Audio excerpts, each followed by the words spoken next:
20-foot fireball coming out of this thing where the propane tank hit.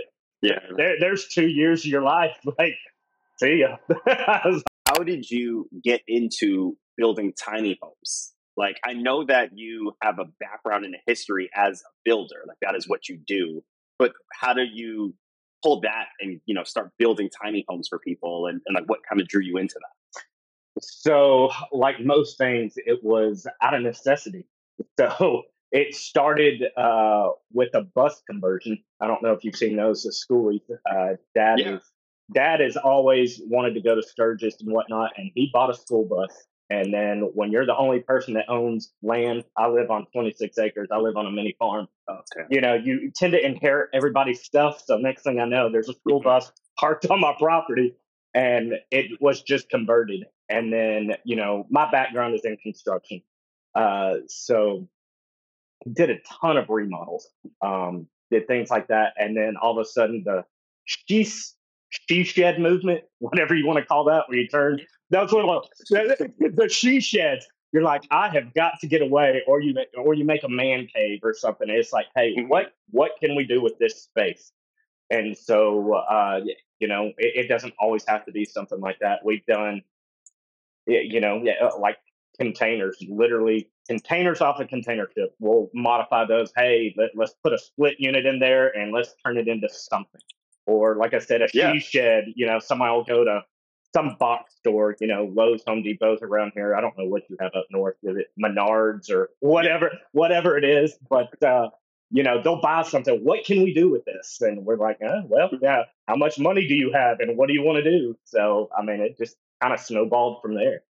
So I've done probably 3 or 4 completely. You've done some like minor stuff to other things, but yeah, man, it'd be cool to do this full time, because it's all about affordable housing now. It's just you gotta fight everything now. Cool. So what was your most recent project?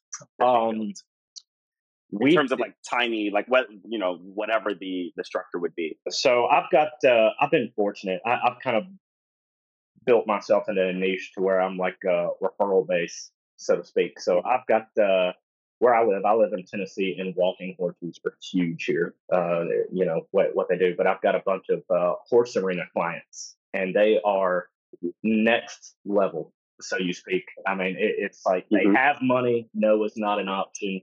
Figure it out.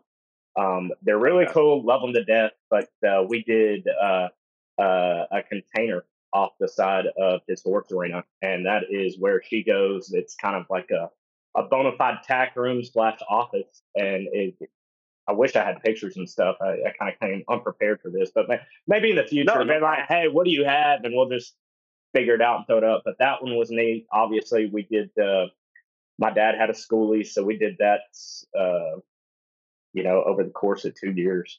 Jacking up the roof and all that. You learned a lot on that one. That one was interesting. We're both kind of like, hey, let's just figure it out and, go with it. What were some of the biggest challenges with building the schoolie, like the school bus transformation? A lot of figuring it out as you go. It's not like when you're building a regular house where you have a set foundation. You're literally on 4 tires. You're hoping all the air pressure is equalized. You don't have anything that's level, square, plumb, anything.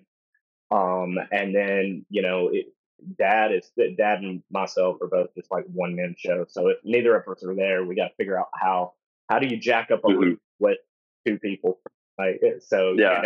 Any contractor, any tradesman, you have your homemade tools and tricks of the trade. So we did a lot of fabrication to, by the time you cut off the roof, hey, we got to have a support over here, and it's all about trying not to kill yourself, really.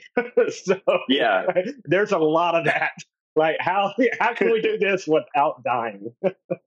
Yeah. So what do you think was like the hardest part of doing the school bus transformation, and what was like the easiest portion? So the hardest part, if you really want to deep dive into the story, the school bus, we were on the road to punching out the interior. We had just finished the exterior, and it literally caught on fire and was destroyed. I know. I left one day And so, long story short, it's an argument between me and my father. What actually happened? He was grinding on it. He had just put the foam board on the bottom of it, put the subfloor in, and was grinding on it. And that's how I think. I think an ember got in there and sparked it. But then he also thinks that I was burning out on the property. And regardless, I came home and it looked like a scene out of Rambo. There was a 20-foot fireball coming out of this thing where the propane tank hit, the relief valve was going. So that was a heartburn for sure. Yeah, I mean, we had 2 years into this thing, and it was just destroyed. Um, but the hardest part was probably jacking up the roof and then welding it all back together and trying to keep everything tight and square to the original frame. And then the hardest part for me was carrying it up and hauling it off the scrapyard, man. That was bittersweet. I mean, there's 2 years of your life. Like, see ya. I was like, there's nothing you can do. Oh, yeah, it was painful.